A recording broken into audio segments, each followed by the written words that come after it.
हर हर महादेव। सावन मास का 5वां अध्याय शुरू करते हैं। सनत कुमार ने कहा, कोटिर लिंग का महत्व तथा पूजा का विधान नहीं कहा जा सकता। जब एक लिंग की कथा कहना असंभव है तो कोटिर लिंग के महत्व को कौन कह सकता है। यह कोटिर लिंग बनाने की समर्थ नहीं है। यह महीने में एक लिंग भी बनाने से मेरे जीव में निवास करता है। भक्ति द्वारा कामदेव के शत्रु भगवान शिव शंकर के षडाक्षर ओम नमः शिवाय मंत्र पूजा अर्चन करें, ग्रह यज्ञ उद्यापन करें, हवन तथा ब्राह्मण भोजन कराएं। इस प्रकार व्रत करने से असमय में मृत्यु नहीं होती। इस मास के व्रत के बंध्यात्व हरण संपूर्ण आपत्ति को दूर करता है। जो प्राणी पंचामृत से शिवजी का पूजा अर्चन करते हैं, अभिषेक करता है, वह इस देव को छोड़ कैलाश मेरे नजदीक आकर एक निवास कर सकता है। वह प्राणी पंचामृत पीने, गो तथा धन आदि से युक्त मधुर भाषी त्रिपुरासुर शंकर का प्रिय होता है। जो इस महीने में पत्तल पर भोजन व सोने के पात्र में भोजन करने वाला होता है। जो भूमि में शयन करता है, वह कैलाश में निवास करता है। जो इस मास में अति सुबह नहाता है, एक दिन भी, उसे एक महीने के नहाने फल मिलता है। इस महीने में जितेंद्र होने इंद्रियजन्य प्राप्त होता है। इस महीने में स्फटिक मणि, मिट्टी तथा कदमनी निश्चित शिवलिंग में यह स्वयं उत्पत्त बनाए हुए यह पीतल आदि चंदन निर्मित शिवलिंग में एक बार पूजा अर्चन करने मात्र से 100 ब्रह्म हत्या भस्म हो जाती है। सूर्य ग्रहण, चंद्र ग्रहण या किसी शिव क्षेत्र में अन्य करने से जो सिद्धि कही गई है, वह इस महीने में सिद्धि एक बार करने से मिल सकती है। दूसरे समय में किए गए नमस्कार प्रदक्षिणा से जो 1000 बार में जो फल मिलता है, वह फल इस महीने में एक बार करने मात्र से मिलता है। मुझे प्रिय इस सावन मास में वेद पारायण करने, सवेद मंत्रों अच्छी तरह सिद्धि हो सकती है। इस महीने में पूरी पूजा पाठ नहीं बितावे। जो इसको अर्थवाद मात्र कहता है, वह प्राणी न जो इसे अर्थवाद कहता है, वह प्राणी नरक को जाता है। घी गुड़ दीप से ब्रह्म यज्ञ करें, धूप तिल और ब्रह्म यज्ञ करें। धूप गंध पुष्प आदि द्वारा वेद से अर्चन करें।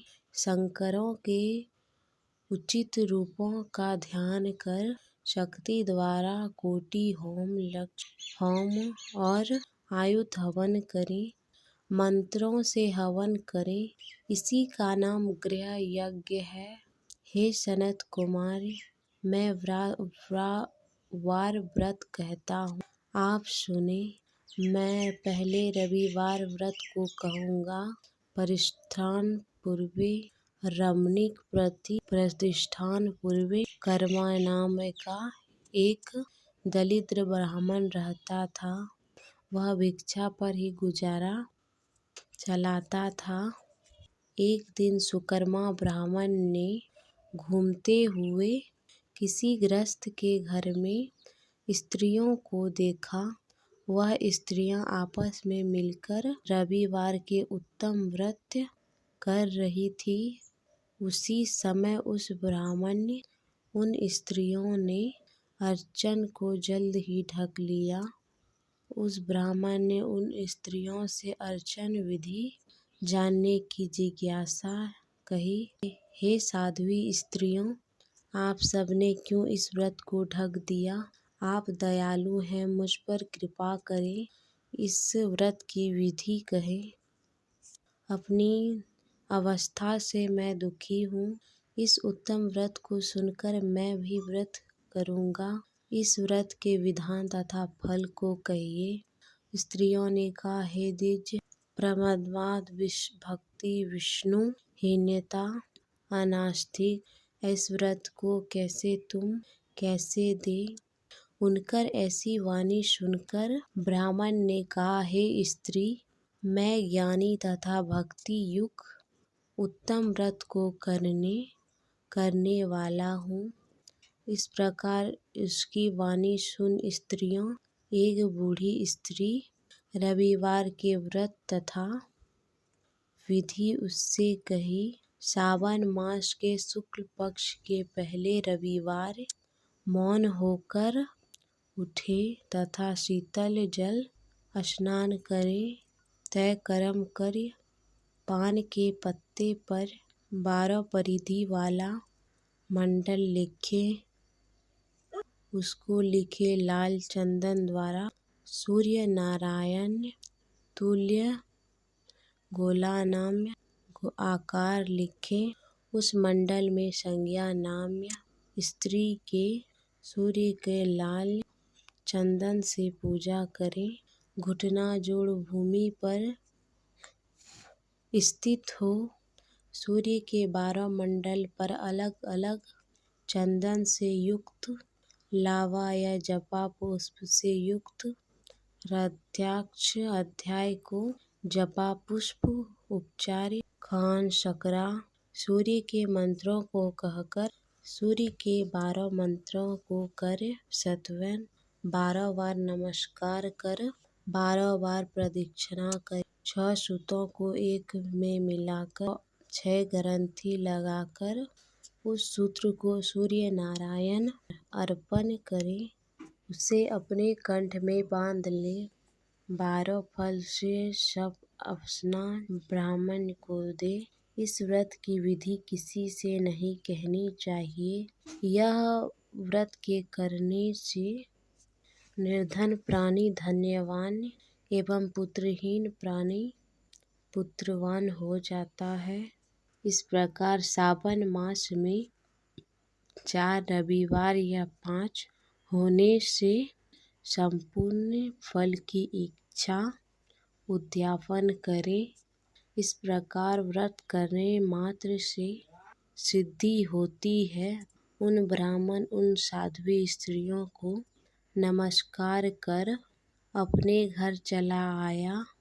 जैसा सुनकर वह आया वैसा ही करने सब विधि द्वारा व्रत को किया और अपनी दोनों कन्याओं को उस व्रत बतलाई और सुनने से अर्चन तथा दर्शन मात्र से दोनों कन्या देवांगनाओं के व्रत के सुनने मात्र से सुंदर हो गई। दोनों कन्या उस दिन से उस दरिद्र ब्राह्मण के घर में लक्ष्मी वास करने लगी। राजकुमार ने उसी ब्राह्मण के घर के रास्ते से निकलते हुए अति उत्तम उन दोनों कन्याओं को बरामदे की खिड़की से देखा। उन दोनों बालिकाओं को देखने से राजकुमार मोहित उस पर हो गए।